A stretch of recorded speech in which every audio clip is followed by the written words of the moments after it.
Okay, why don't we just get started?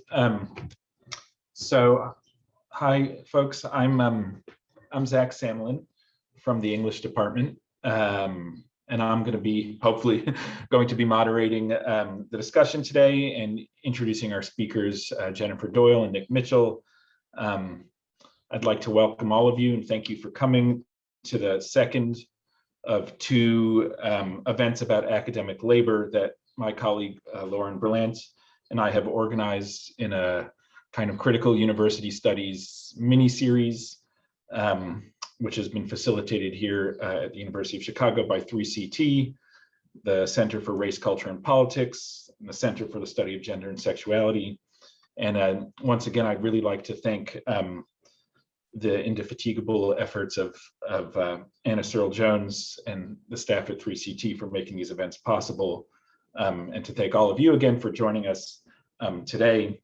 The idea for this mini-series comes out of conversations that have taken place within a small and very informal faculty study group that Lauren and I convened back in 2019.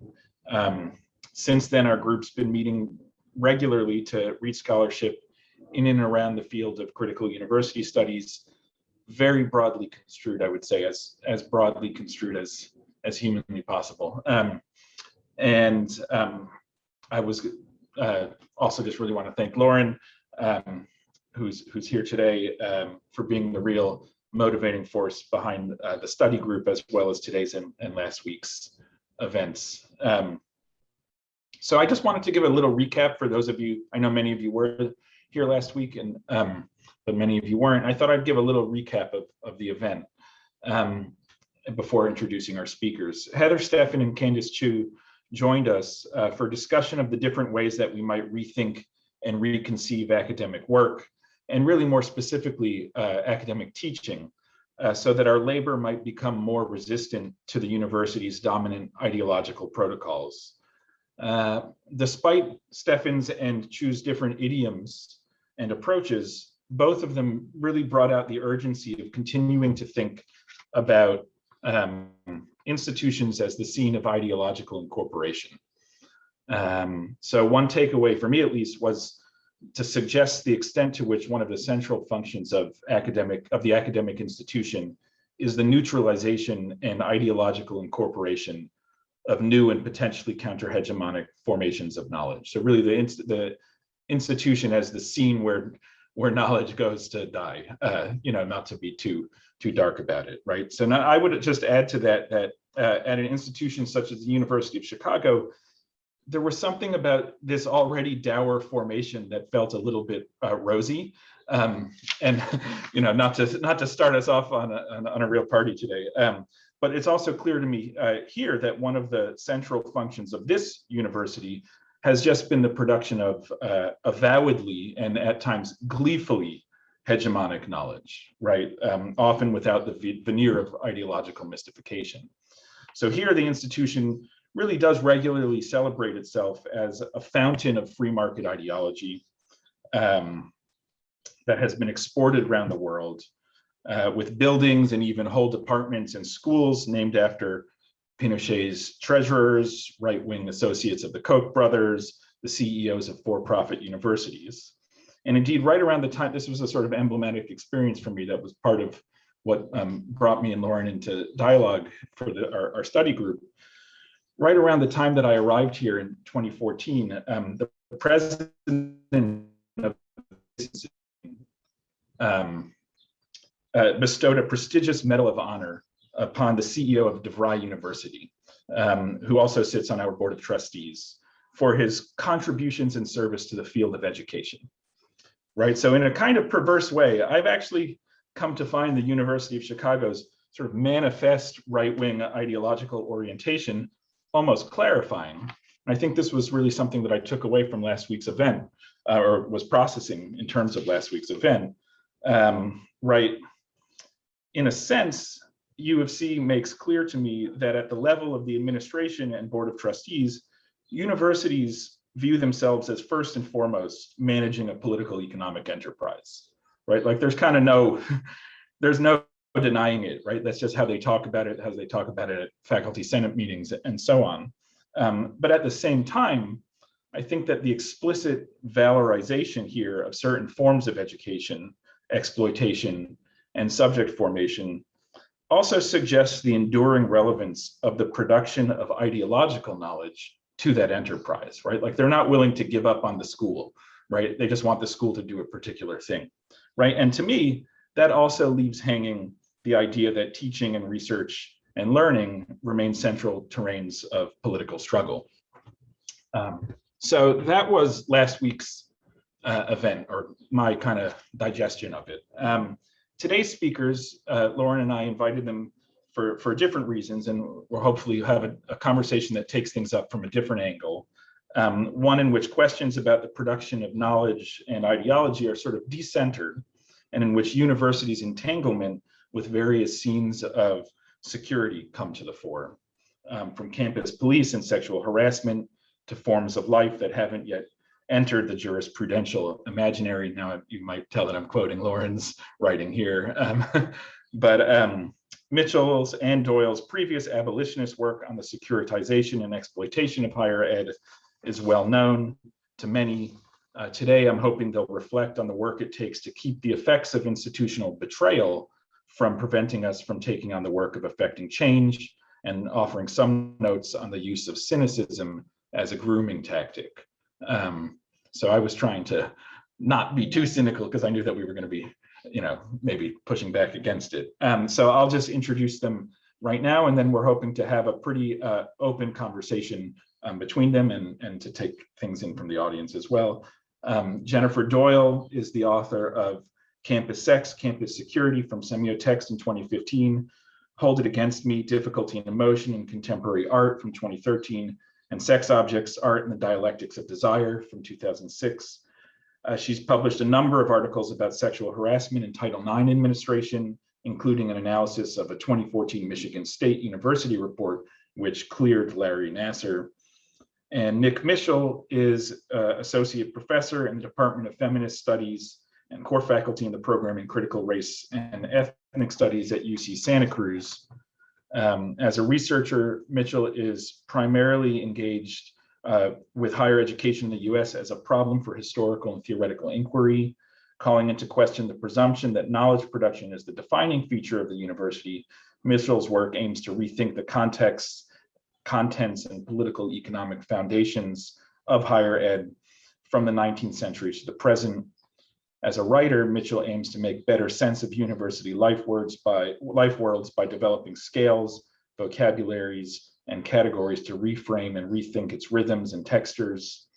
These research and writing efforts can be found in essays published in Feminist Studies, Critical Ethnic Studies, The New Inquiry, and Spectre, as well as in 2 forthcoming books, Disciplinary Matters, Black Studies, Women's Studies, and the Neoliberal University, under contract with Duke, and The University in Theory, Essays on Institutionalized Knowledge. Please join me in welcoming our speakers and thanking them for joining us today. Okay, so you want me to jump in? Yeah, that would be great. Yeah, and I can just sort of keep people, yeah. I was just going to say that Jennifer also asked me to say in her bio that we were supposed to interrupt her. So everybody feel licensed, I suppose, or some of us. Yeah, not everybody. Sorry, I was modeling my invitation to bad behavior towards me, Zach, by interrupting you, and apologies on that front. I had extended that invitation towards myself, if only because I can slip into an almost symptomatic kind of discourse around these issues. And sometimes it's helpful to me for folks to jump in. But I did just want to say that Nick and I were chatting beforehand about maybe beginning with a little bit more of a conversational discourse rather than us speaking for blocks and reading, writing, or the like. So I had wanted to just sort of signal that. Nick, did you want to start with your mood and where you're at? Certainly. So, it's been a year, and so we're nearing the 1 year anniversary of the murder of George Floyd, and we just past the anniversary of the 1 year of the UC Santa Cruz graduate student strike. And those moments are really fused together for me, just because of the ways that they showed us different different axes on which the university and policing are entangled. And so I think it's a useful occasion to reflect, and also a useful occasion to appreciate that a lot of people have done a lot of important work that really hasn't been done before, making sure that we're thinking these issues together. And so I'm excited to be here in conversation with you. I think asking questions around policing gets us to asking questions about what the university is in ways that other questions may not. And so I think attending to movements in their life actually gets us to research and researchable questions in ways that we might not have been able to think if we didn't have those movements to put things together in. You just froze on us, Nick. I'm going to respond a bit to, I'll just give him a second to see if it's done, what's going on. Okay. Well, I'll just say this is a performative manifestation of what the year has been like. What I want to ask or invite or just share, I guess is probably the right word, is that before this happened, my mind, when it comes to the kinds of things I was thinking through in Campus X, campus security, and sort of recording as I was writing that, is something I did not address in that book, but which has really preoccupied me for a while, is academic dishonesty. So like plagiarism charges and the policing of students around test taking, plagiarism in basic writing and the like. And, I have absolutely no data to back this up, but I have the sense that the students at UCR are policed in a way around this that is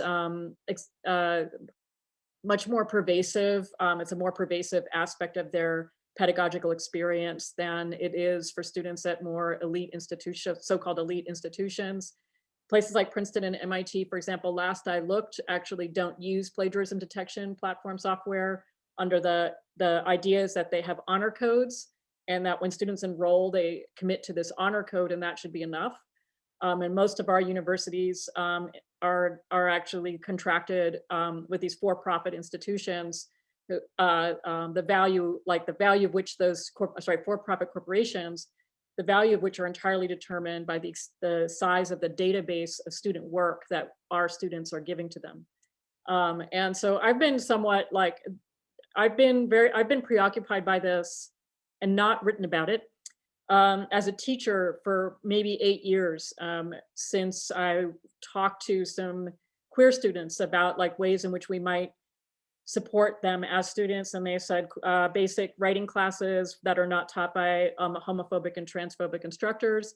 And right there with that was, I don't like feeling like I'm going through a security check every time I submit the student writing. And then they describe the feeling of how like anytime you go through a metal detector, even if there's no metal on you, you feel like there might be. And that was the exact thing the student said. And it recalled my own student anxiety and learning to write. And every time I submitted my writing, there's the anxiety that is terrible wrapped up with the anxiety that it was somehow stolen, right? And that I hadn't tracked that. And I definitely remember this as being part of the scene of writing and as a student, and realizing like that that we were incorporating that and actually ritualizing it rather than helping students to work through that anxiety into a sense of, in essence, a kind of ownership in relationship to their own work.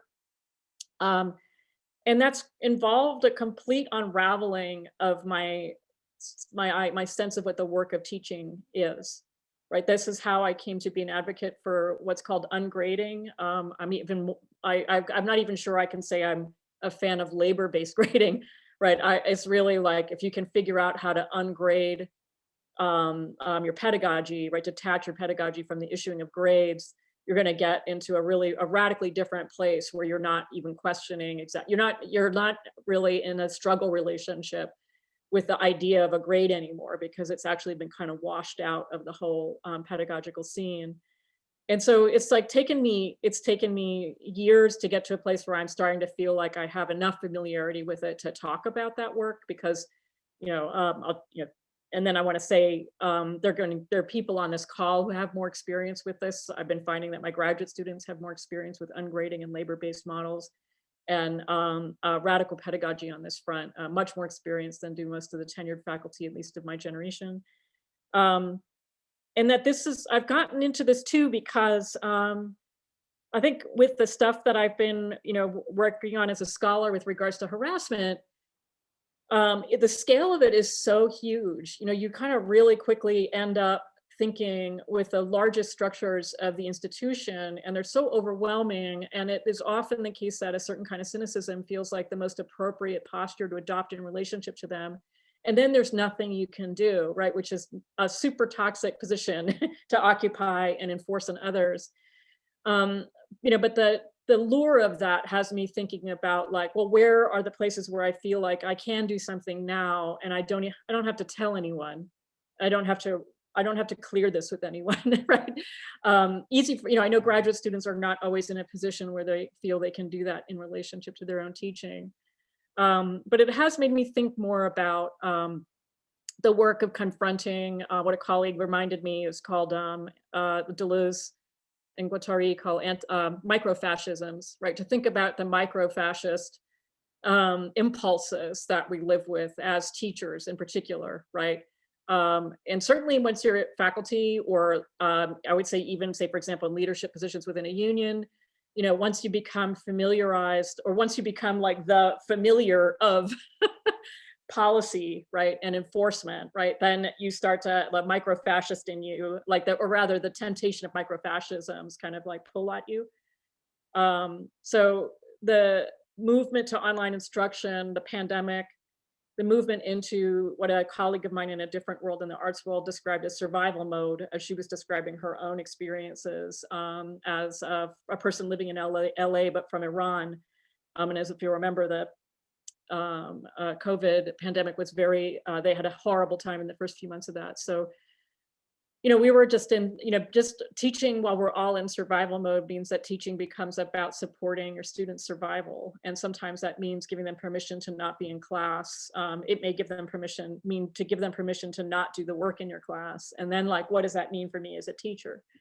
I won't go back to teaching this. I feel like we're all completely transformed by this experience, but in terms of thinking about like security issues and policing and the like, I think this is partly where I've chosen, like we pick and choose our battles. And so for me, it's been, I think partly also too, because of the long-term kind of exhaustion that I have in relationship to my own institution and my own personal kinds of struggles within it, have activated me as a teacher in the classroom as like this one space where I feel like I do have some authority, like a kind of executive authority where I can make decisions about what I'm going to do, right? And what I'm going to ask of people, and what I'm not going to do. So I think that's kind of partly where I am. And I think that I think of myself as sort of, I'm very deeply impacted by Nick's work, and also Nick, have really appreciated your own, I don't know, expansive thinking about like the work of the university and what we think it's for and what it might, or how it's actually used and the like. So I'll pause there. And sorry, I just got cut off, and thank you for that. I think that the classroom is a really great way of actually understanding how a lot of these issues, especially on a micro level, intersect. And as a teacher, how do you navigate the conflicting desires and perhaps your own distrust of your own desires or your own training in figuring out how to do the right thing, or what the right thing is in a given moment. I'm kind of experiencing myself a moment where I realize I am generationally different than my students, and it's an experience. And I think, you know, the ways in which generational differences map onto class differences, I think especially in certain kinds of public university context. The university, I have the odd experience of being a tenured professor in the same institution where I went to grad school. And so the students that I had when I was in Santa Cruz as a grad student versus the students that I have now in Santa Cruz couldn't be more different. They are just predominantly students of color. They are working class and poor students. And so it's difficult because I think the students that I was trained to teach, and even the students that I learned to imagine as my students and the normal that you shoot for in pedagogy, that's shifted. And so how do you change, and how does your role as teacher change when students who are coming to your classroom have an experience in their education where the difference between education and policing is razor thin? And how do you inhabit that moment as an instructor? And as someone who does research on the university, like, what the hell is the history that I tell in order to make sense of the moment that I'm in?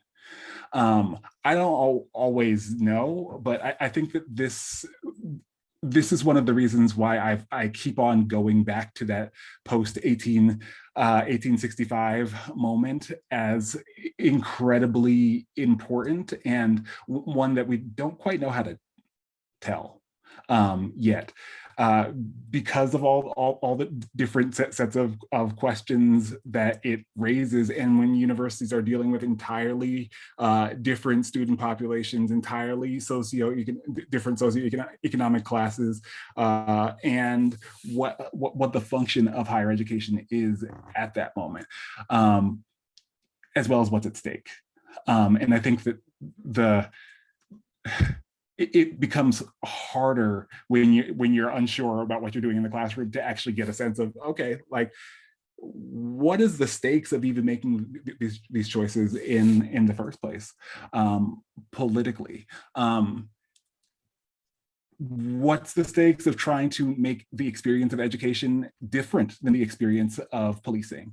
Especially when you're a scholar like me who has spent a lot of time actually trying to narrow the analytic distance between and making it more uncertain to experience the distinction between education and policing. And so I think the question of practice, and what kind of practice that some of the critical work we do opens on to is really alive to me. And I think worth re-asking in a lot of different ways. Much of my work is about trying to say that universities aren't about knowledge production in the final analysis. Yeah, it doesn't tell you what to do in the classroom then, though.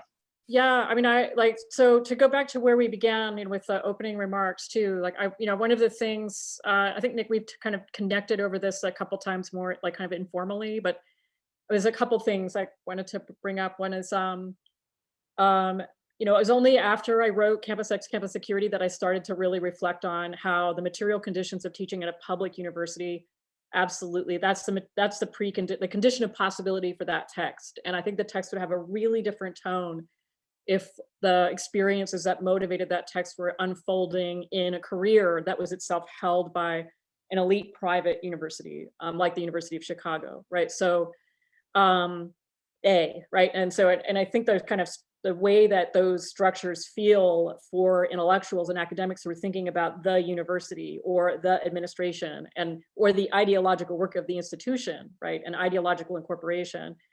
That I think it's really important to nuance that, and also to recognize that sometimes the discourse that's coming out of critical university studies is shaped by the experiences of faculty who have an enormous amount of privilege.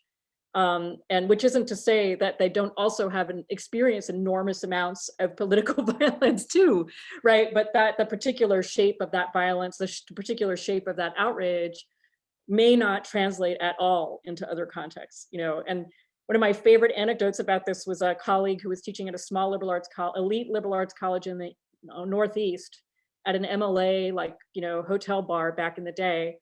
We were sort of chatting, and I was talking about some of my struggles, as was another UC person at another UC campus. And this person actually just had told us to detach, or when there was a sexual harassment case in my department, a pretty high profile figure in queer theory, I was processing this with, just was telling me to disinvest, and the responses, in those cases from myself, from my UC colleague in the bar, it's like that there's a moral responsibility that we feel, like an ethical commitment, right, that we experience in a continuum with our decision to become scholars, that requires staying in the fight, right? It's something that in that conversation with the person that was working at the Slack was like, but you're in essence kind of buying into the ideology of the institution. And I'm like, yes, but it's a different ideology than the one you're in, right? It's a different ideological structure. And when that ideological structure is so knitted into your sense of the public and what public school is for, right? Not the university, but a public school. It's like, that goes right to my sense of self, right? Like I can't, it's like you can hear my sentences break up because that becomes a decision to leave the profession, right? So it's a different kind of, it's a different kind of a crisis. I don't want to say that, they're not apples and oranges exactly, but they're happening in different spaces in the larger kind of national ecology of institutions. And I find that a lot of the theoretical discourse about critical university studies is coming from a place where it doesn't feel resonant for me. I have actually even some trouble, finding the empathy. So, when I know it's coming from someone who never teaches undergraduates or never has a class larger than 20 students, or whose students are not like 2/3 Pell Grant students, it's just a completely, the call to disengage and disinvest is not, I'm just like, you need to disinvest from your students, right? And you need to disinvest from the institution. It's really important for your survival in those contexts to do that. And maybe it is for me too, right? But it's just a different kind of a process, so.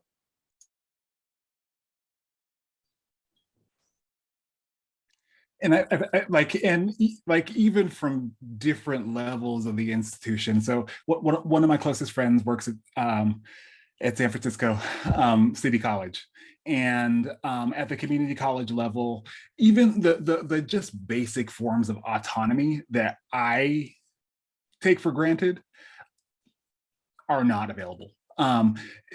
Courses need to be approved by the state legislature, and they need to be approved in such a specific way that if you have a feminist theory course, your feminist theory course needs to be approved to be taught by someone with this degree, or if you want to make it available to some sort of interdisciplinary formation, you can make it so that it's available to people with 2 degrees, but then they have to have both of those degrees. So I think there was a situation where they had a feminist theory course, and they had it set so that it was taught by someone who was with a degree in women's studies and philosophy, and it made it so that no one else could rotate in to teach the class. And so the kinds of everyday flexibility and what a curriculum means, it's just not available. The kinds of ways that I interpret having academic freedom, it's just not available in the same way and with the same stability. And these are what people who have tenure at the same time. And so, like, I mean, so much of the imagination of what it means to go to college is related to the experience of migration. And so for students who are, you know, commuter students at like a mostly commuter college, so many of the registers that we have learned to think about the university in, and that have been materially important to the history of the university, its ability to observe surplus populations, for instance, also just don't necessarily describe the conditions that we are doing our work in now, even within the same system, even within the same city, and even within the same region. Yeah, I mean, I've been thinking about the conversations we had there was a convening. Nick was part of the team that organized, and so the Abolitionist University, I think was what the framework, right? And um, you know, and at that, which was at Duke, and so this is getting, it's a kind of a context for the thought experiment, because like for me, I started thinking about. I'm looking over at my shoulder to see. I have the book behind me. It's Frederick Jameson's experiment with the idea of dual power, and in which he dual power in the Universal Army. I think it's this kind of manifesto in which he imagines like that the army becomes a holding space for, in essence, a communist, society, drawing from I think it's like, I can't remember if it's Leninist, Lenin's writings, but it's a scandalous thought experiment.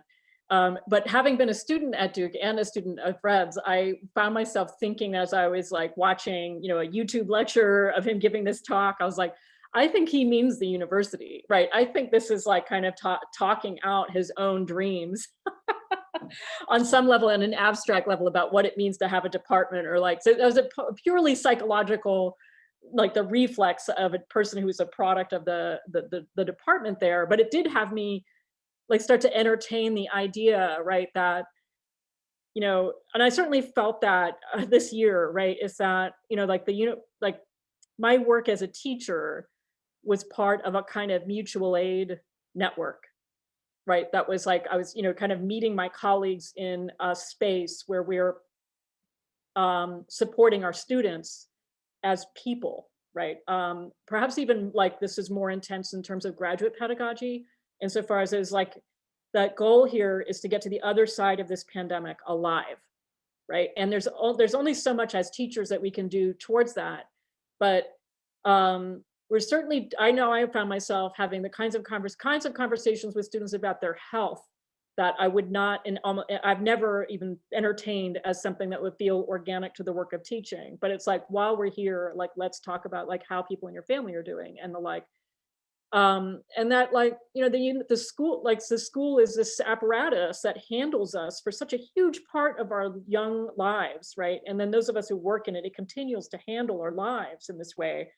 That the school for me felt like a much more viable apparatus, right, for thinking about like what kind of institutional space would be the education sector could grow into something that can hold the totality of your life, right? Because that sense of a dual power is that sense of a structure within a state that can actually like organize our lives collectively, and where we can like work transversely across these different spaces of it. I think for me, a school is like a less scandalous idea than the army. And it means maybe a rejection of a certain kind of nation state sort of commitment in terms of the entanglement of a capacity for warring that I think like makes it very hard to let go of the idea of an army as something that can hold together a sense of a group. But anyway, like that's still on my mind, right? As a capacity that the school has, that those of us in more, well, certainly in community college, community college, if I understand correctly, in California is administered on the governmental level by the same part of the government that supervises high schools. That there's a kind of a movement from high school to, the 2-year degree program, right? That's seen as a continuous part of secondary education, right? And that whole system, that. Anyway, sorry, I'm at risk of kind of spinning out at just a lot of our grad students from Riverside teach in community colleges. It's a really good career path for our grad students. Just FYI, one of my grad students stepped into a $90,000 a year position as an ABD. And salaries can range between 60 and 90 depending on the market and where the school is. So just FYI, if you don't know that already. So anyway, my thoughts are disintegrating a little bit. So.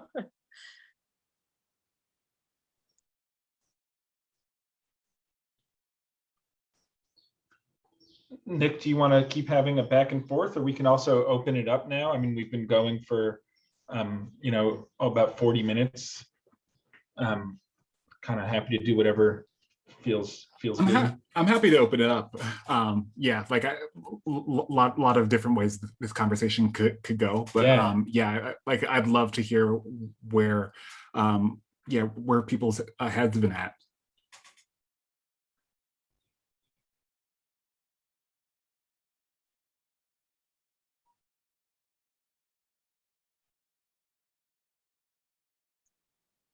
I don't know if I froze or if you froze. Are we raising our hands, or are we? Yeah, I think if we could do the hand raise function, that's sometimes the easiest with this many people. Okay. And then Well, I have a call. question. Yeah, you go ahead. I mean, I don't know. This is to Jennifer. So it's everybody, but it's also Nick. But I was thinking about what you were saying about holding the entire person, and how teaching during COVID became a kind of mutual care enterprise, where "how are you" wasn't the kind of thing you said casually. It actually was a part of your help, a part of your call to the student to be engaged in the scene of your encounter, whatever that was. And I wanted to relate that to micro-fascist impulses we live with, where historically students might not feel like they were allowed to have any privacy from us. And I've always been very concerned about that. I've always felt that students have the right to not be known and to show up for the encounter with education in the way they want to, that feels, I don't know about safe, because I don't think education is ever safe, but that feels potentializing anyway. And so what worries me, and this isn't a moral statement that I have an opinion about, a genuine worry about this year's development of a care discourse that everyone has an obligation to be open to, is that people might that might be itself a kind of microfascism of being known. And I don't know, I wonder if you guys have you guys thought about that this year as you've been teaching? Did you ever worry about too much, too little, about about the discourse of care? That's such a, it's a very resonant set of questions and observations for me. As Lauren knows well, my own scene of pedagogical disaster was having a student for whom felt they had total access to me in my life and in a stalking situation. So, and as soon as you were speaking, I was immediately thinking about how it's not like I would, as a teacher, talk about my own situations, right? Like like in terms of like my own, like, other than I did actually signal to students that I was looking after my parents, and things like that, because I knew it would just sort of put things in a context where they could know, like, we're kind of going through something somewhat similar in terms of managing time and the like. What I did find this year, like, I've always been very resistant to online anything, teaching, really never thought I would be so compelled by its possibilities as I was this year. And I think part of it was that, well, first of all, for people to understand, I can't remember, I don't think I taught a class that was less than 50 students this year, so for me, what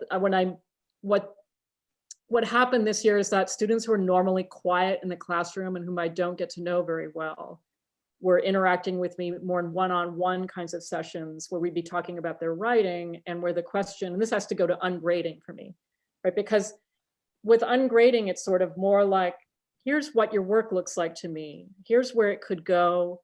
Here's what I see it needs. What's your understanding of what you need?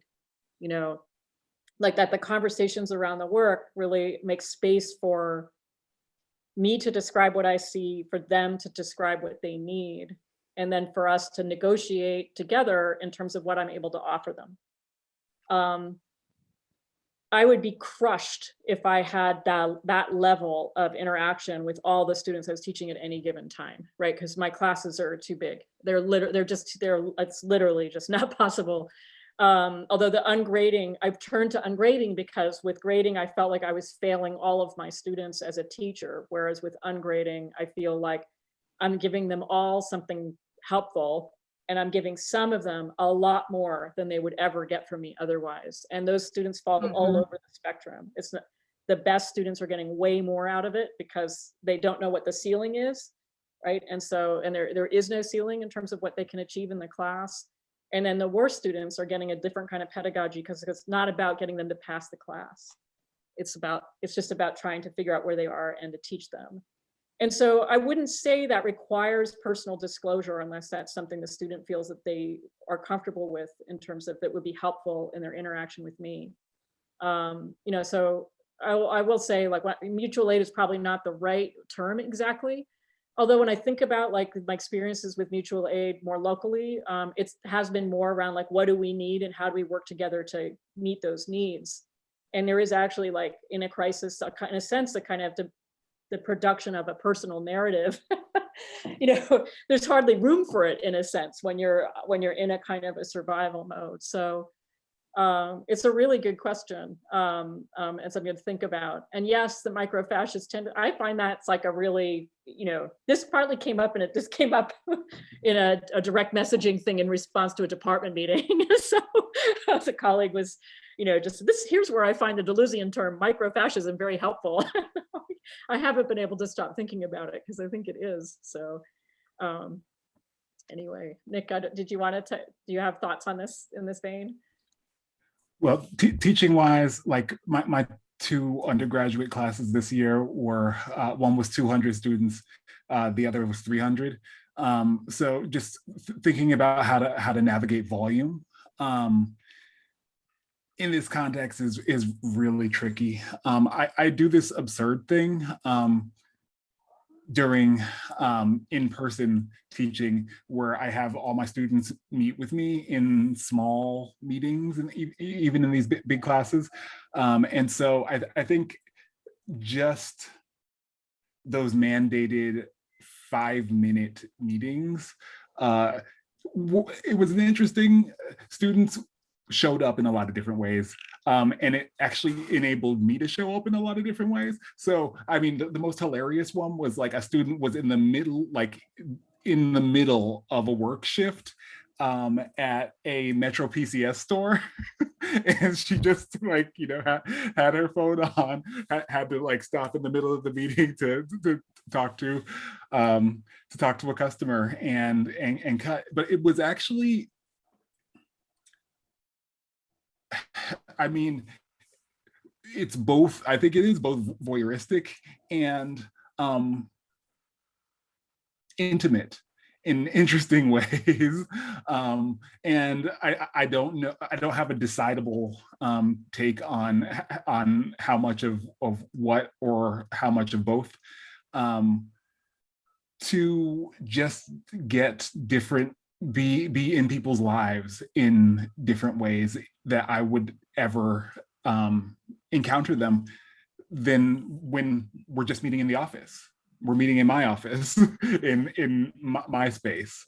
And so, like, I think that I was surprised that I left this year with these very large scale classes, feeling like I knew my students a little bit better. And I would never have predicted that that would be the outcome of online teaching. I thought that online teaching would be like an absolute barrier to anything that would look like intimacy, but the actual, the practice of like engagement that it ended up opening up by necessity in some ways was really unexpected for me. Yeah, one thing I wanted to say too is that I know for me, like the turn to thinking about pedagogy and teaching, it's like, this is definitely something I've been doing in response to the experience, because to go back to the framing narrative for the event, like in response to like locating myself in relationship to institutional betrayal, you know, insofar as like, you know, I'd sort of these waves of experiences around a case of mine and then a case in my department where things were really handled horribly and violently. And the most recent like awful event around that was now a few years ago, but I was on my back staring at the ceiling in a kind of nearly catatonic state, right, by like some decisions that colleagues had made that, you know, I experienced as a real personal betrayal on a certain level, insofar as that it involved escalating a harassment dynamic, in which I was one of the victims. And, you know, and then just that day I happened to watch, I happened to catch an online presentation by the scholar who's kind of the head of a group that works on the psychodynamics of institutional betrayal. And she's talking about how like employees who go through these kinds of things, you know, kind of respond in one of two ways. You know, you either absent yourself from that scene, right, and run away from it because it's toxic and bad, right? Or you keep returning to it in the Kleinian, Melanie Klein sort of way, because you think you can repair it, right? And but it's also like what's really happening underneath that is you're returning to the scene of the betrayal and setting into motion another set of events in case of hoping it might happen differently, right? This kind of goes to the cruel optimism sort of dynamic too, right? Yep. Like so, and then you're betrayed again, right? So, and then you can get really locked into that. And I felt seen in the worst way when I saw that, because you know, it's also like this kind of thing where as a tenured faculty member, you know, in an institution that I love in many ways, right? I mean, there are many ways in which I love the University of California, you know, and which is like a problematic thing to know about yourself. You know, I could feel I was sort of psychically locked into a pattern that I needed to break, and that actually turning to teaching has been for me like, and I should say that also part of the story of that disaster was a student who stalked me, and so returning to, it's like in essence kind of like shifting the psychodynamics, right, from one where I'm actually looking kind of up to a structure of power and authority to a space that in which I am in essence, right, that authority figure, and you know, give it like working from a space of a kind of agency in terms of trying to make things feel differently than they had before. And so I don't think I'm repairing like the scene of that institutional betrayal that happened to me exactly, but I do think that in those moments I am enacting a version of an institution that is quite different from the one that hurt me, right? I do think that I'm kind of like emotionally invested in the idea that I might be doing that, and at least that temporary emotional architecture allows the work of teaching to feel a lot more generative. Yeah. Now, I wanted to share a quote with people because like I've been really for a while thinking about like Felix Guattari, and in particular because, you know, intellectual and activist, but somebody also worked within institutions, and I just dropped it in the chat, right? This this is from I can't remember, I think it's called Psychoanalysis and Transversality, a collection of writings. Sorry, oh, but that's the essays, Machine and Structure. And you know, he's sometimes thinking out like the relationship of the person within an institution to the institution itself, and the kinds of discourses that we that move through us, right, as we speak the institution. And this is something that I read that sounded really familiar to me: the relationship of structures, of the structure sets going a mad machine, madder than the maddest of lunatics, the tangential representation of a sadomasochistic logic, which everything is equivalent to everything else, in which truth is always something apart. Political responsibility is king, and the order of the general is radically cut off from the order of the ethical. The ultimate end of group fantasy. And then he kind of goes on. This is obviously describing to our political moment, right? And a kind of ethno-nationalist and kind of fascist dynamics in our political moment. But I have these moments in, like, on my campus too, like when I'm in a room and I'm listening to men usually rant about the administration. And there's a kind of a discourse, like expressing a kind of outrage at the administration and the institution, which is also at the same time disavowing their own agency within, like their own capacity to actually affect change or participate in change, and sometimes even kind of alibying really abusive behavior.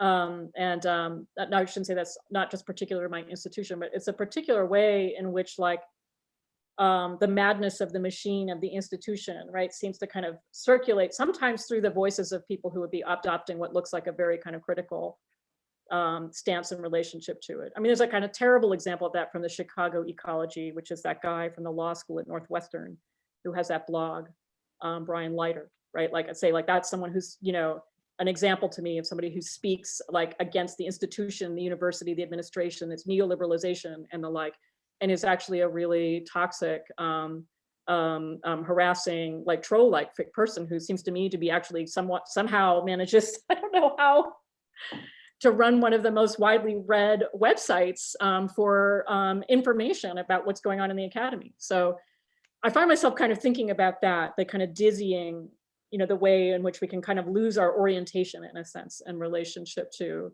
the institution, the machine, ideology, right, on these things. So, yeah. Yeah, Julie, just jump in. Yeah.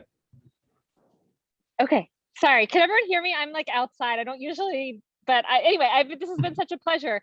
I had a kind of, so thank you for your remarks. These are amazing. I had a question about sort of the space of study that is critical university studies, and thinking about two different groups that I've been a little bit a part of. One, this group that Zach was describing, where we kind of would read something loosely related to critical university studies and then sort of spend the rest of the meeting kind of riffing on our own lives at UChicago and our implication in the institution, and kind of, I think, trying to localize in some sense some of this discourse. I mean, I'm hearing what you're saying about your own work as kind of trying to think across these institutional differences, and the question of is there a single university that's in critical university studies. And then the other space that was a graduate student reading group about academic labor that I was sort of helping facilitate for a little while, and the complications of that space also, in which people are kind of going on to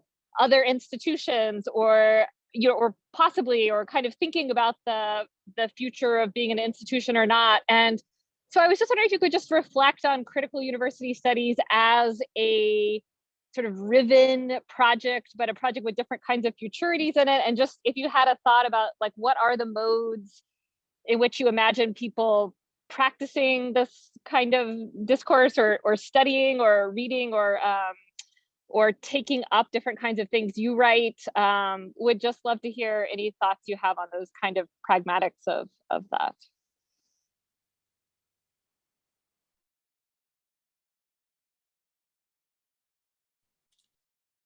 I've got a lot of thoughts.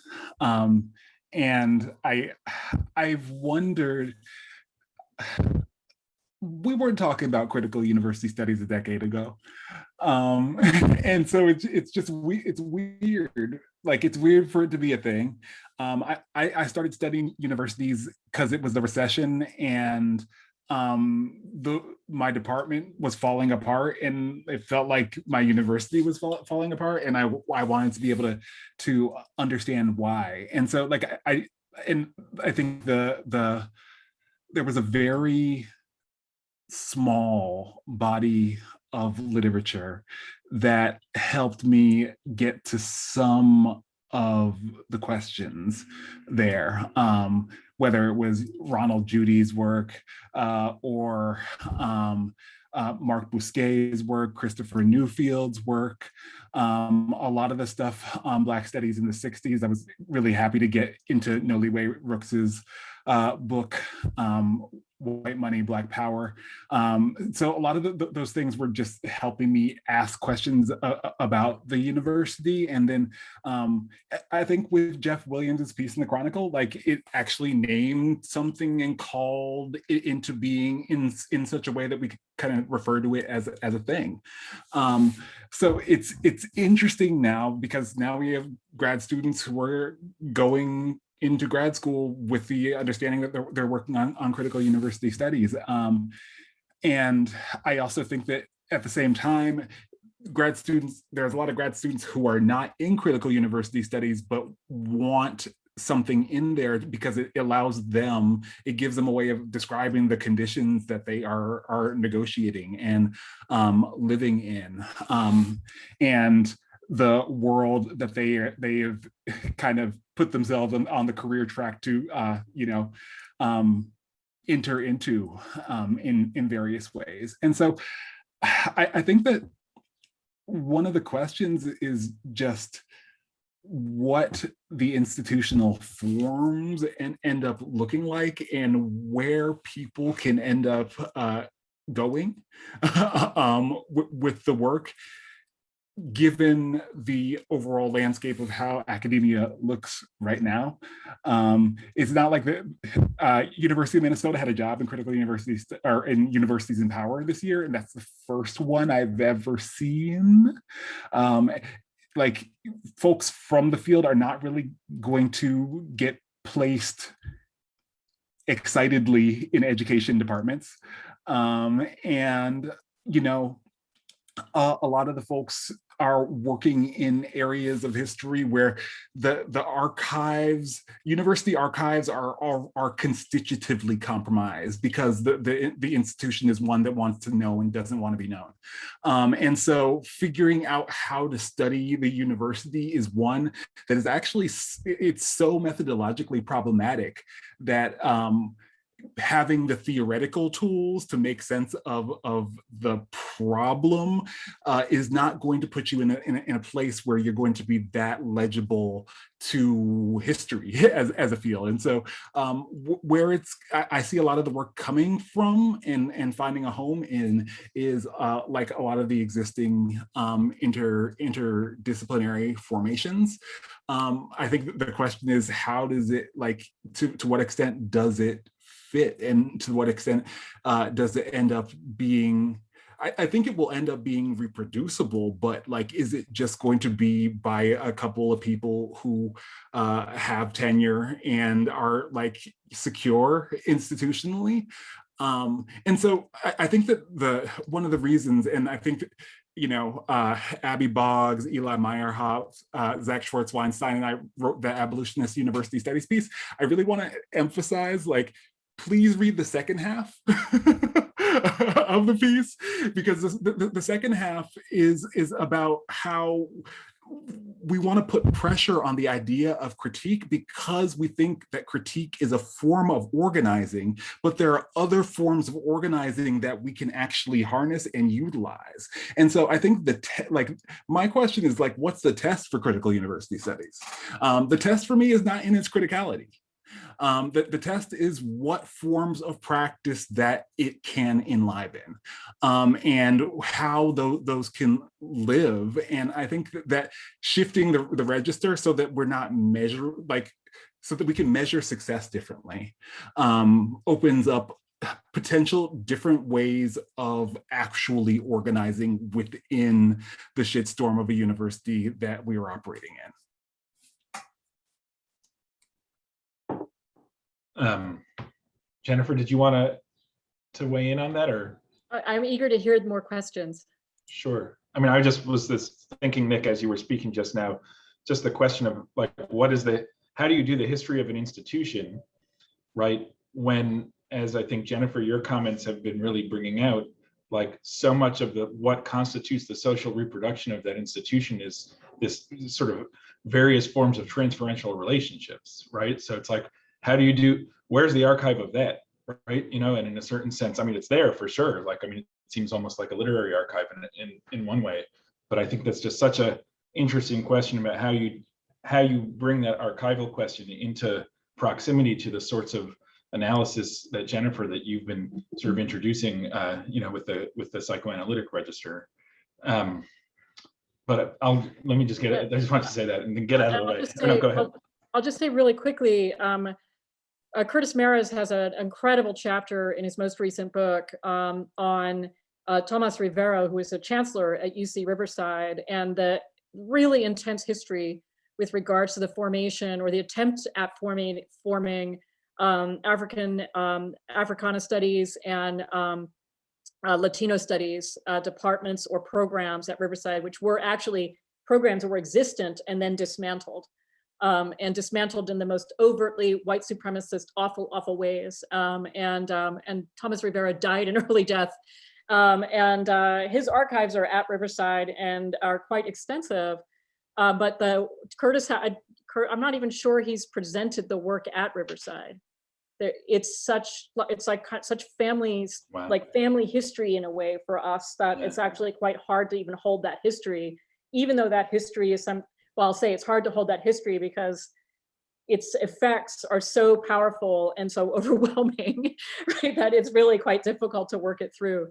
But it's a really an important book, and that chapter in particular, I would say, Zachary really kind of goes to kind of really thinking through those things, but he does so from just a 90-minute drive distance. Interesting. Okay, why don't we get some more questions? Namad, did you want to jump in?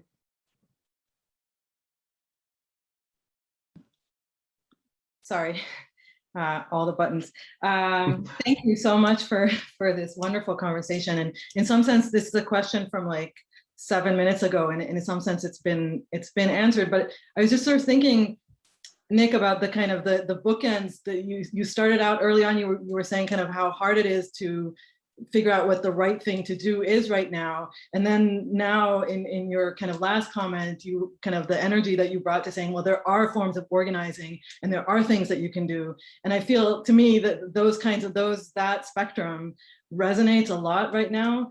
And I guess I've been trying to kind of just draw lines between different parts of this conversation. And I was also participated in this reading group that Zach mentioned, and one of the texts that we read early on was the undercommons, the Moten and Harding, and we kept kind of both finding and ourselves returning to this one phrase, right? The in but not of the university, and really kind of grappling with it, and as a symptom of this kind of mad machine that we find as a kind of professional deformation almost, but also as maybe a kind of formula for a way of doing the right thing. And yeah, so I guess it's not really a question, more just a comment about the dimensions of this that I found really resonant. The forms of, Jennifer, you mentioned earlier, the kind of the way that an alienation from the institution almost becomes like a kind of excuse or right, ultimately a way of participating in it, and that feels to me like a really kind of just a dilemma that just keeps magnifying in my experience, and at this place in particular. So that's my comment, I guess. Yeah, I'll just say that, I just want to say that too, that the injured subject within the institution, it becomes very difficult to find that in but not of, or just to find that distancing space, right? Because you're not allowed it. If I struggle a little bit with some of the undercommon stuff, it's partly because you know, it's not to say that that critical apparatus makes it possible to think that, but that's not the place I think that they're quite working from. And you know, and I think that's it's like a really big part of the kind of toxic dynamics that feel almost endemic. And it really settle on, I will say that's a very gendered position in the academy, that that the feminine, the femme, the women faculty member, like that you can just see a kind of dejection, a cynicism, a worn outness, and exhaustion that's forecasted as your future for women faculty. I'm not, you know, not to say this doesn't happen to, you know, faculty of all kinds of gender alignments, but there's something very gendered about that kind of demoralization and cynicism that is actually tied to very direct experiences and very real material injuries that are very difficult for folks to get out of. You're like waiting for something to happen, right? For things to kind of get better, but you have no agency in the narrative of that.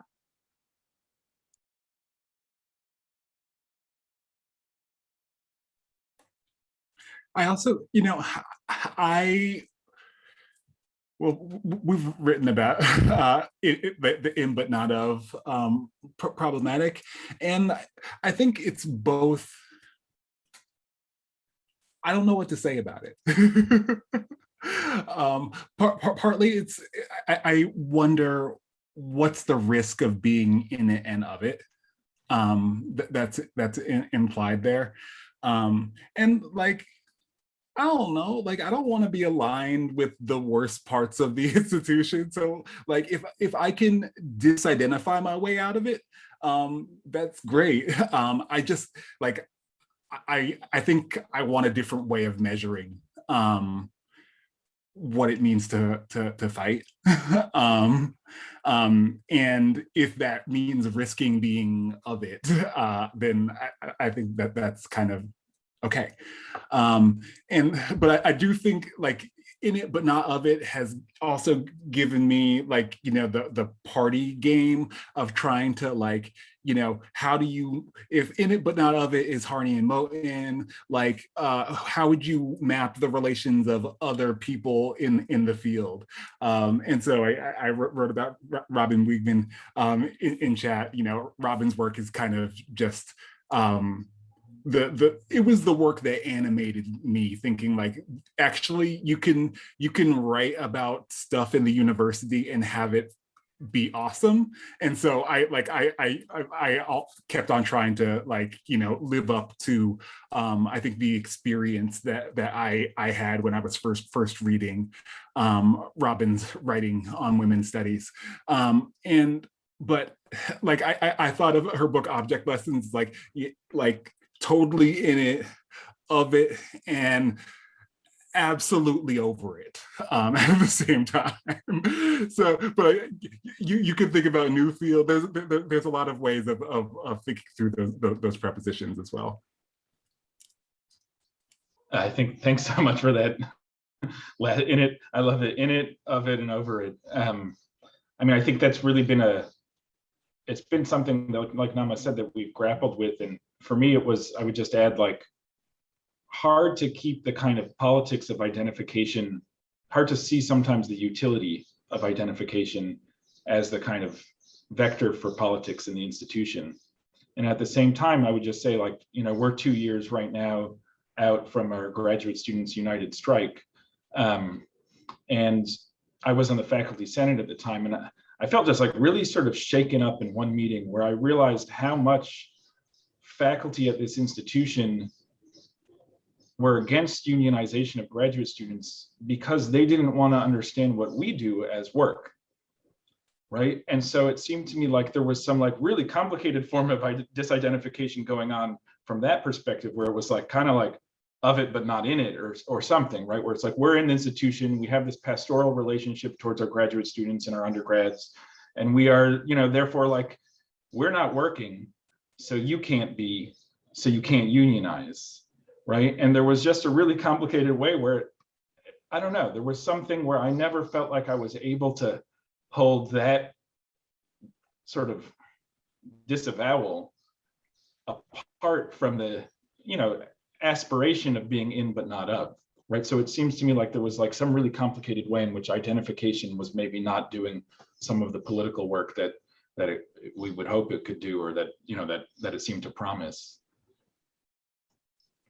I think Richard has. There's also please, a Nick, go pretty ahead. deep institutional disavowal. I mean, like it almost feels like too basic to talk about, but we're in institutions where you have people who pay money to work.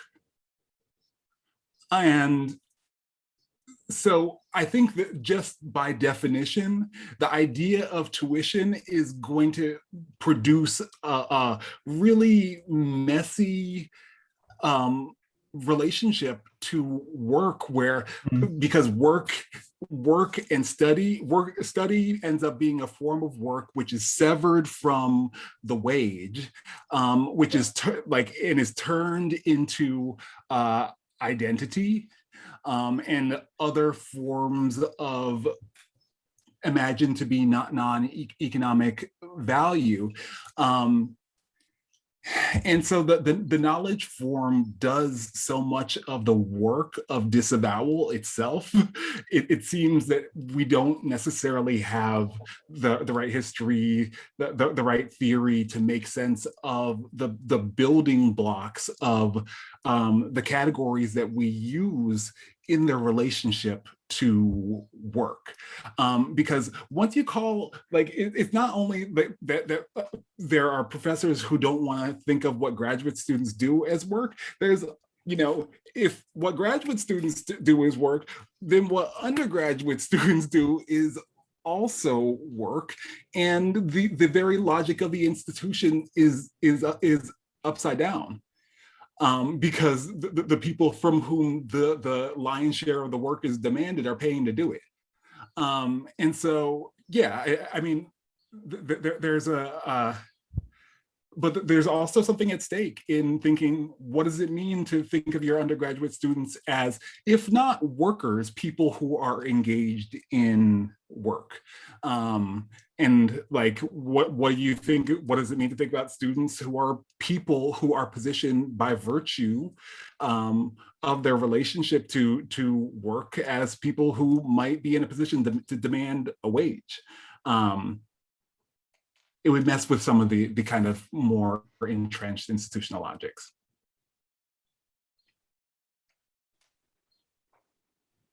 Yeah, I think that's really interesting. I mean, and in a way, just going back, Nick, to your earlier comment about, somebody turning on their camera while they're at work, right? There's a certain way in which this year has been about the kind of collapse of boundaries between different domains of experience, right, and different forms of labor, right? You see my like nursery behind me, and just like that seems sort of like, in a way, the kind of experience of this year has really been to show the way these things that you're describing as having already been in effect are kind of concatenated, or at least making it really explicit in a lot of different ways. Yeah, Richard, do you want to jump in? Yeah, thank you. I found this whole conversation enormously interesting and important, and I feel this group might help me sort of resolve my whole life, which revolves around a sort of single question. And the way the story starts is I was an undergraduate at City College of New York, very happy there. And then, was a good student and got into graduate school and went to graduate school at Harvard. And of course, my first few years in graduate school, I could have been anywhere because you didn't meet any undergraduates. You couldn't teach for your first few years. But then suddenly I got to know the undergraduates, and I suddenly the realization that there was such a thing as social class in the US came to me. And I swear, as a lower middle class kid going to public schools in New York, I didn't know there was such a thing as social class. It didn't matter to me that some kids lived in big houses and we lived in a small apartment. It was a mere fact, like some kids wore blue shirts and some wore red shirts. But then suddenly at the age of 24 or 25, I understand, wait a minute, I'm at this place where the kids who are undergraduates here really are different from the ones I went to CCNY with. Not in the sense that they're necessarily any smarter, but they have completely different expectations for themselves. That, you know, my folks are we're kind of working our way up in the middle class. Whereas a lot of the kids at Harvard are working their way up in the upper class. And I still don't know what that means for education. And then, of course, I spent just about my whole teaching career at the University of Chicago, an elite private university, when I don't believe in elite private universities, when CCNY was my model. And yet, the University of Chicago has this odd relation to its own elite status in that it sort of pretends sometimes to be an elite university and sometimes to be something more open and democratic. And so I guess what I'm interested in hearing people reflect about is this question that I've never resolved for myself is what is the status of social class in relation to education? And does it matter that you're teaching students who are hoping to be doctors and lawyers versus students who are planning on being, governors of their states? Anyhow, that's how this group might help me resolve my whole life. I thank you for that. And I have a lot of different kinds of thoughts on this. Is partly because I've been soaking in Marxist studies for the past few months and past year really. That's kind of how I've spent the pandemic. Now I kind of want to take this up in a couple different ways. I do think the teaching is qualitatively different, partly because just on a very basic level, like with my own students, there's like a lot in terms of like a future that they've never imagined as possible for themselves. And there is actually a way in which a lot of the pedagogy that one does with first generation students in particular is about like kind of grounding students in a sense of like of other kinds of possibilities and mentoring in a way that's kind of, I think, quite different. But one of the other things that, that's kind of been on my mind lately as I've been like grappling with Marxist texts, are the two kind of zones where kind of classical Marxist studies really kind of fail us, right? So, and where there's a lot of really good work in terms of like developing that critical tradition and pushing it in other directions. One is Black Marxism and the contributions of what the term racial capitalism gives us. And that's an understanding of the ways in which our senses of class get mobilized around the mystification of the operations of capital and the way that capital kind of digs into our senses of selves and our bodies in really intense ways, so that talking about race or sex can feel like not talking about class, but that's like, a lure. It's a really powerful ruse. And the racialization of our student bodies, right? And the University of California is one place we can see that. So the University of California, Riverside is, has been for almost the entire time I've been at Riverside, the flagship institution only in terms of its diversity service to the state. And so when I came to Riverside, it was one of the most diverse campuses, was rapidly the most diverse, often identified alongside Rutgers University as having a similar kind of undergraduate student demographic. And the LA Times only recently published an article mapping the systemic underfunding of our campus. And what's kind of, it's one of those things where, how like when the media takes up a story it should have been talking about decades ago, you have this thing of like at last and just like a chaser of outrage. For years we were the only University of California campus that had no freestanding writing center, and we had the highest number of students coming in who were required to take remedial English classes that are taught by, and I shit you not, white supremacists, people identified by people in the field as actually advocating white supremacist approaches to pedagogy.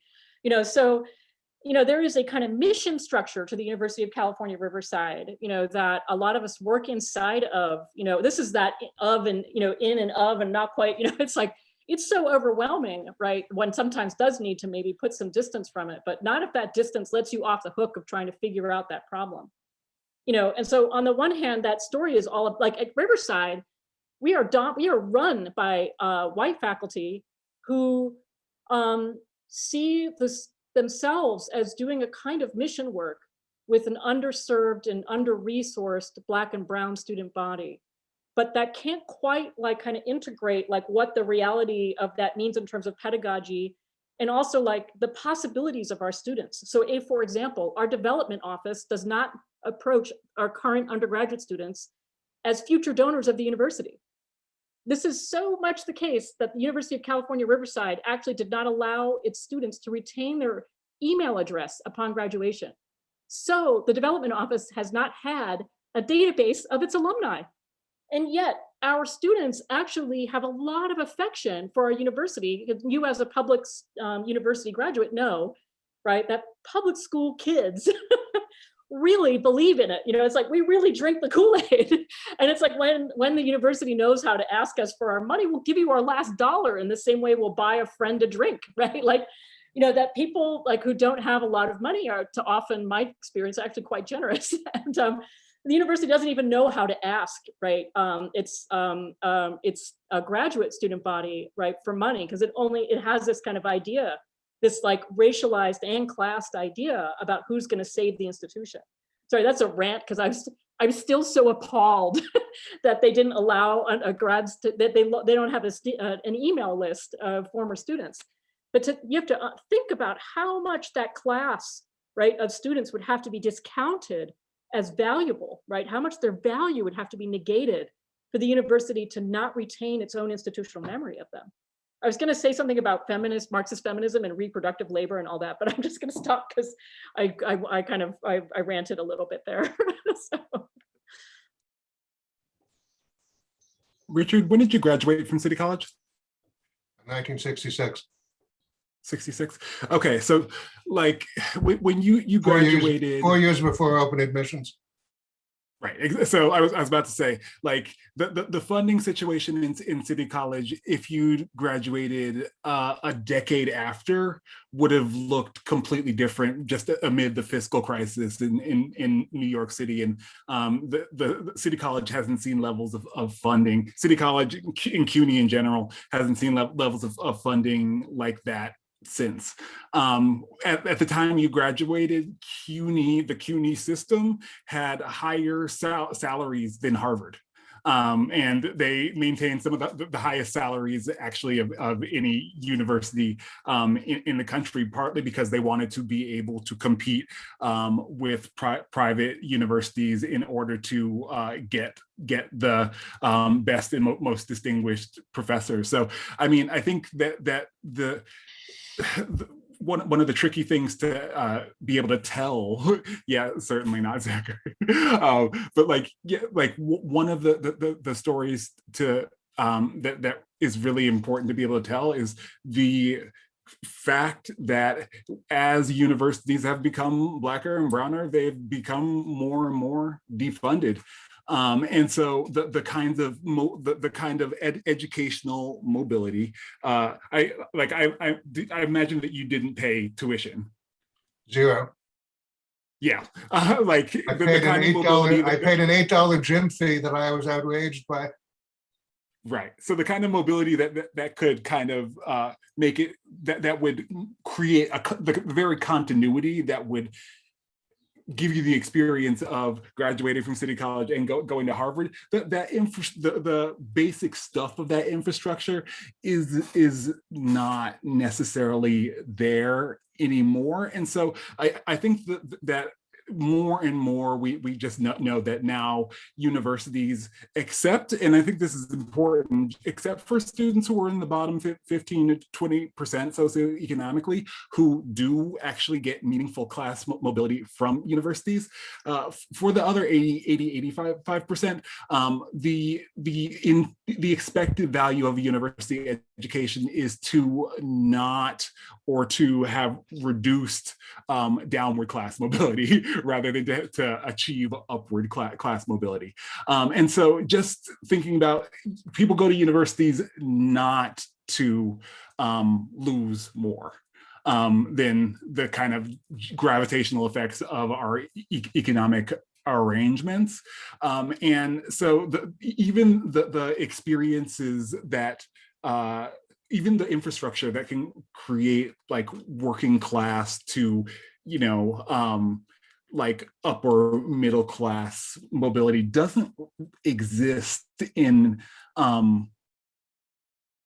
secure way, in the same way anymore. And yeah, that's a large effect of neoliberalism, but the racial itinerary of neoliberalism in its intersections with capitalism has produced that particular class formation in the university, as I understand it. Thanks for those two great responses. I guess I would just add one thing, having also, you know, I did my PhD at CUNY and also come from a CUNY family like Richard's.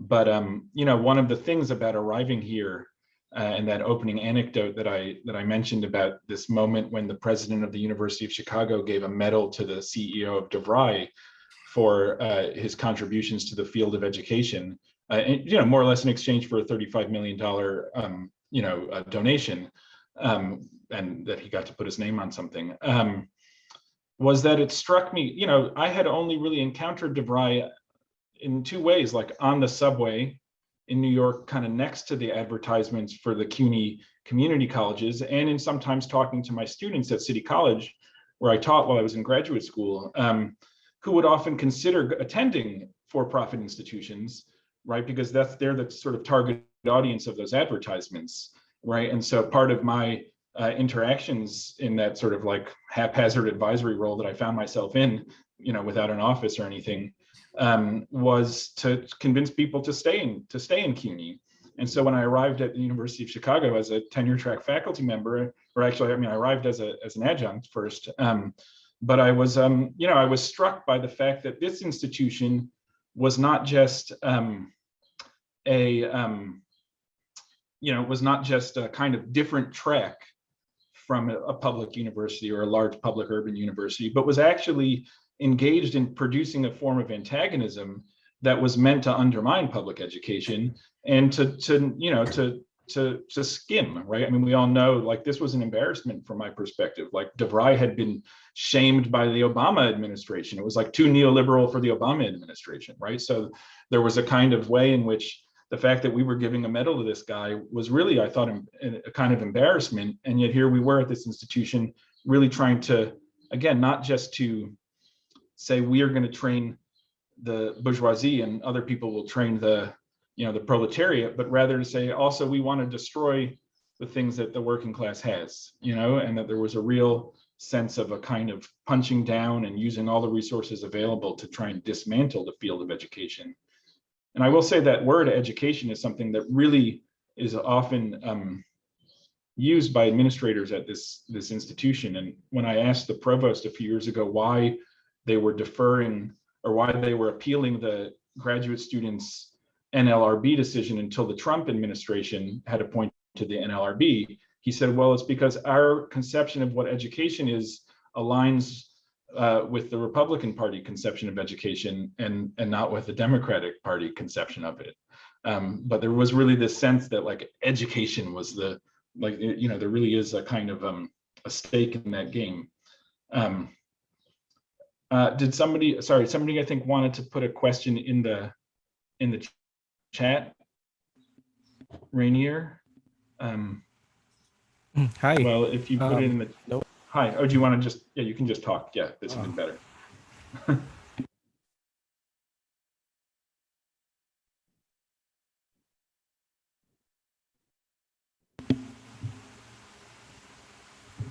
Hello. Yeah. Yeah, go ahead. Hello. Can you guys hear me? Yes. Thank you. Yes, Sorry yes. for Yeah. that. Thank you for this event and greetings from the Philippines. It's the morning here. um, I actually run and facilitate a critical university studies group from here. So these questions, these problems that you are talking about are very interesting to me. So I hope it's okay. I would like to raise a more general question. This concerns the points made earlier. So the question is, how much of the effects of this? Because I really like the term institutional betrayal. I was just wondering, what are your thoughts on this? How much of the effects of this institutional betrayal now forms part of what is considered the norm, or the new reality? um, because that's something that is, for me, that's very difficult to combat or to fight. For example, I think it was Lauren a while ago who talked about, the practice of care. And during the pandemic, as I was teaching, I did try to practice the same. For instance, you don't have to submit this on time. You can submit everything when everything is okay, or things like that, things of that sort. But students are very grateful about that. But at least in my own community, in my own institution, those of us who do that sort of thing are, very small drops in the ocean. In other words, for instance, for every consideration, for every practice of care that we try to do, there are, the institutional practices remains. So for instance, just to give you an idea, if it's an 18-week or 15-week semester, and we just transition into online learning, everything else, the whole of it, the bulk of it, is just, just change into, something online. So in my practice in teaching, I usually give feedback, written feedback or comments to, short papers by students, and I handle about 7 classes, 50 students each, things of that sort. And then they're very appreciative of that. And I was very surprised, actually, that they were very vocal about appreciating it, because they said, there are other lecturers, instructors, teachers. What was done was that, okay, here are 5 exams, and after a week I'll give you, or after a week or 3 weeks or something like that, I'll give you the answer key, check it yourselves, and then give me your scores. So for them, there's no more, in our culture here, there's a sort of get it over with. It doesn't really matter, how we get over it, as long as it gets, as long as we can get it over with. I'm sorry if I'm not making sense. And another thing, for instance, is that Where do you teach? in the Philippines, in the Philippines, yes.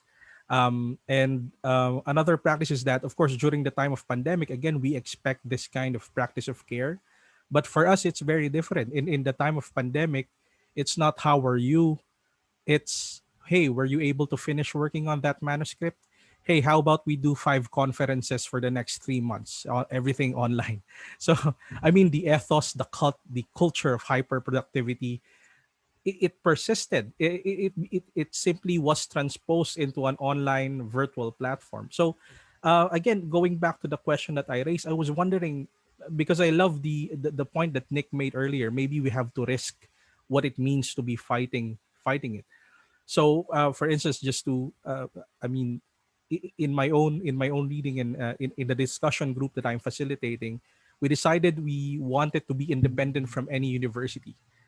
But as it turns out, there's also a risk of being an independent study group, because then people would think, okay, you have no credentials. Where's the reputation by which we will, see whether we want to attend this or not? So, those sorts of things. So then I wonder, I mean, how do we how do we effectively, try and fight this? I mean, Umberto Eco calls it the force of the fake, or this kind of ideology, right? Uh, because I remember, there's also this fascination about immanent critique, right? Or perhaps to put it in another way, Heidegger loves to quote Hölderlin's Patmos, where the danger grows, there's also the saving power. But I'm not sure if we can. I mean, what are your thoughts on this? How are we able to, fight from within? Um, I hope my questions made sense. Sorry. Thank you. Um, those were wonderful set. That was a wonderful set of provocations. So thank you for them. I'm going to start kind of where you began and also where you ended with that term institutional betrayal and the Heidegger quote you just ended with, because the term itself has a very specific origin story, which is, it grew out of the work of a set of behavioral scientists, right, who were researching the experiences of victims of sexual assault who were re-victimized as they turned to doctors or police, right? So that as they were turned in a moment of crisis, looking for help, and they're turning to an institution that's offering itself as there in order to address the crisis, right? And then there's a horrible exploitation of their vulnerability. And they had intended to start by working on sexual assault within the context of the military, but they couldn't get the data. And so they wound up doing more work in relationship to, I think it was, they did a lot of work around universities, partly because they had a better access to victims within university settings than they could access through studies of the military or the church. It's helpful to hold that in mind as part of the history of the term institutional betrayal. Because I think when we're thinking about our work as teachers, there may be moments, at least on maybe perhaps a less dramatic kind of level, right, where students are turning to us in a moment of crisis, or where perhaps they've been harmed by something that we've done as teachers, right, in terms of a student-teacher interaction. And a lot of times, like that moment of microfascism will be that kind of doubling down on the thing that you're asking of the student, right? And that's making it worse, or creating a condition in which, for example, a student can't actually express, can't articulate their injury because the mere need itself has been the site of more injury. Like that's kind of one way in which I've tried to kind of translate the concept into a more quotidian, daily sort of sense of the transformation of my pedagogical practice around something like it might be a commitment to harm reduction, and to also seeing a lot of value in that kind of a harm reduction. So there's a lot more in your question, so I'll pause there, assuming that Nick also has lots of thoughts in response to what you said.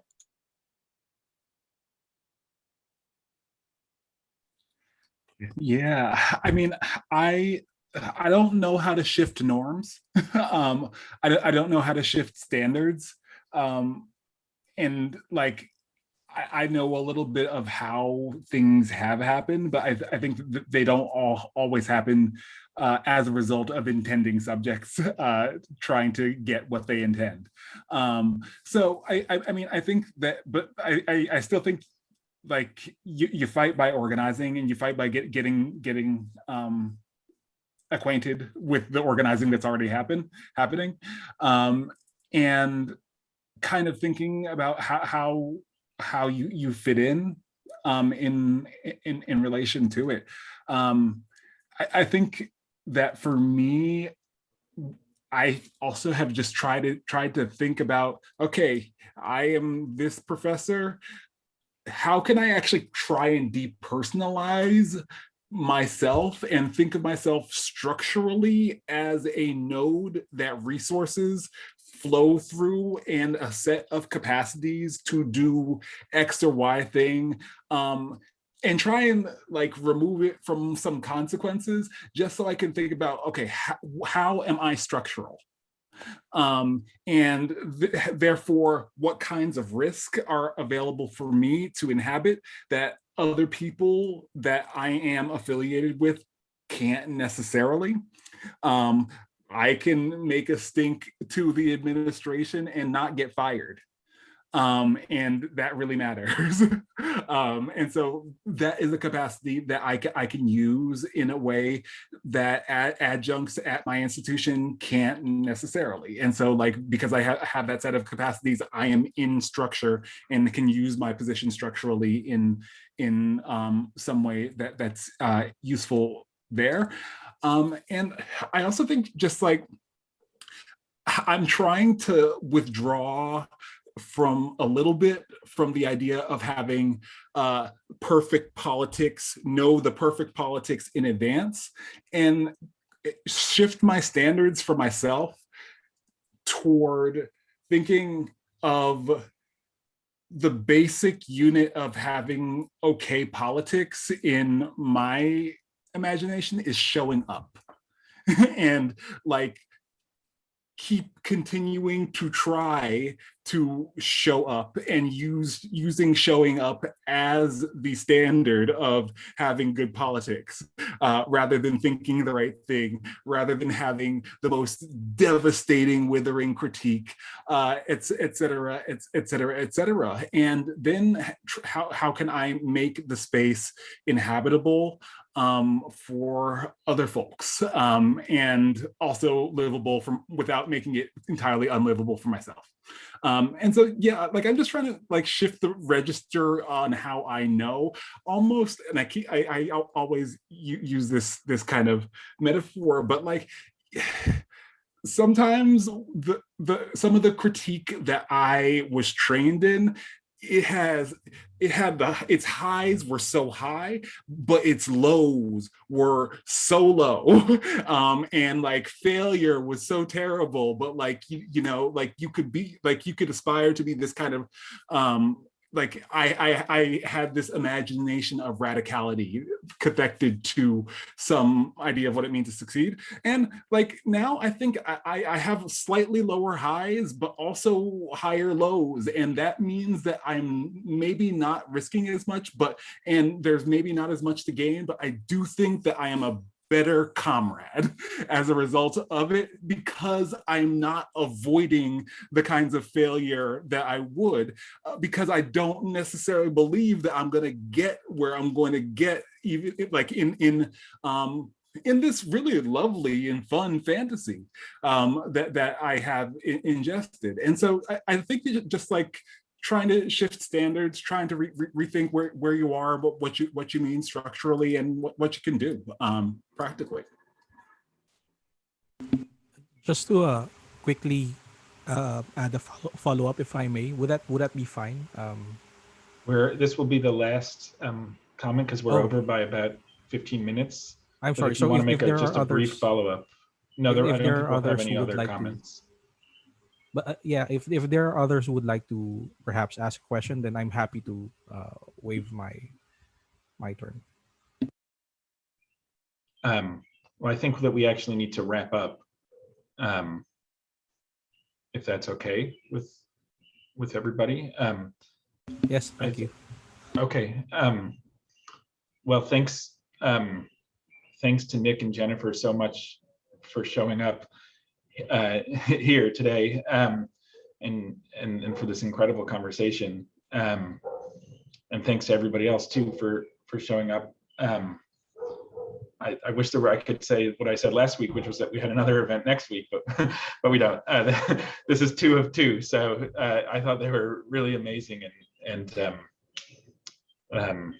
again, thanks so much to our 2 speakers.